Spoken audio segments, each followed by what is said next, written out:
Salut, c'est Cénélie, bienvenue sur ma chaîne.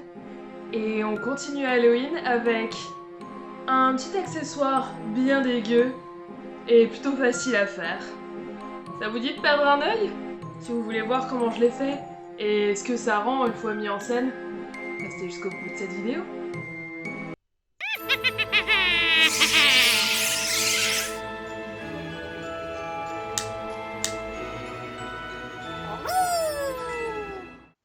Donc pour faire cet œil, on va commencer avec une balle de ping-pong.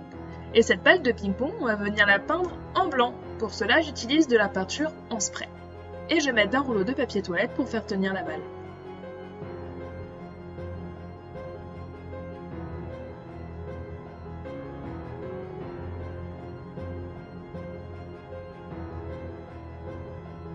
Je viens ensuite prendre du fil de laine de différentes couleurs, donc j'ai un rouge clair, un rouge foncé et un rose. Et ces fils de laine, je viens les coller sur la balle de ping-pong blanche.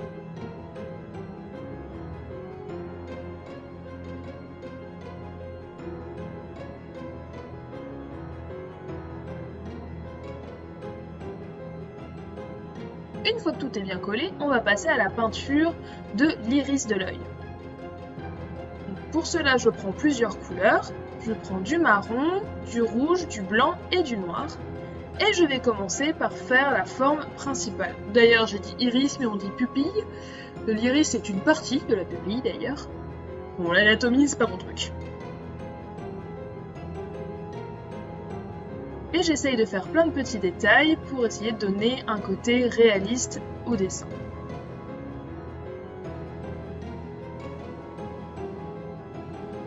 Je prends ensuite de la colle blanche et je viens mettre une couche généreuse sur l'intégralité de l'œil.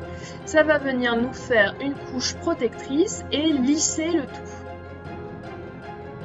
Une fois que c'est bien sec, on va venir faire encore plus de détails pour donner un côté encore plus gore à cet œil. Donc pour cela, je reprends mon fil de laine et je viens le dépioter au bout. Je reprends ensuite ma colle blanche et je viens coller ce morceau de fil de laine dépioté sur ma balle de ping-pong. Et je fais tout le tour. On va ensuite gainer tous les fils de laine ensemble. Pour cela, je dilue de la colle blanche dans de l'eau et je viens imbiber tous les fils de laine ensemble.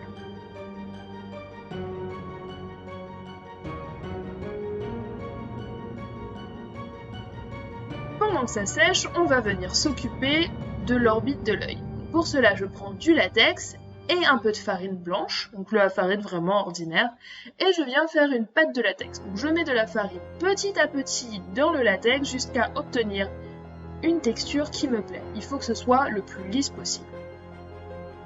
Je mets cette pâte de latex sur une assiette et je viens ensuite former mon orbite. Donc pour m'aider à faire la sculpture, j'utilise du latex liquide sur mon doigt, ça va me permettre de lisser le tout et d'éviter d'avoir le latex qui colle.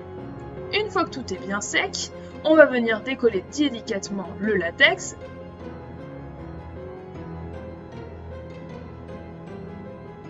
Et on poudre bien le tout pour éviter que le latex colle à lui-même. On va ensuite passer au découpage de la forme pour retirer tout ce qui dépasse. Et vient ensuite le moment du maquillage. Donc je prends du fond de teint que je viens appliquer sur toute la prothèse. Ce fond de teint, je le fixe avec du spray fixateur et je passe ensuite au fard gras. Donc je mets du rouge pour avoir une plaie rougie.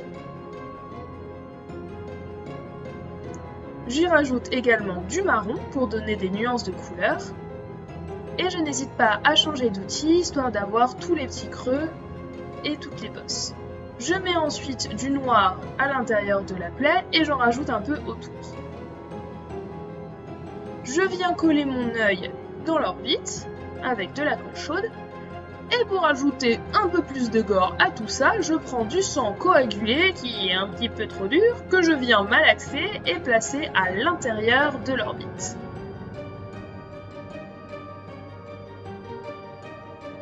Je prends ensuite du faux sang qui est cette fois liquide et je viens en rajouter un peu partout.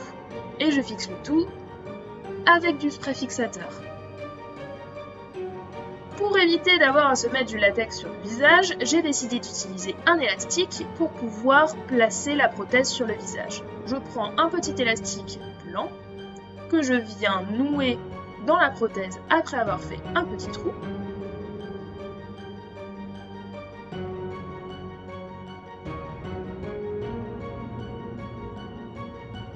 Je viens ensuite mettre un petit peu de colle glue pour être sûr que les nœuds ne se détachent pas. Et pour essayer de fondre un petit peu dans la peau l'élastique, je viens y rajouter du fond de teint. Et voilà le résultat final.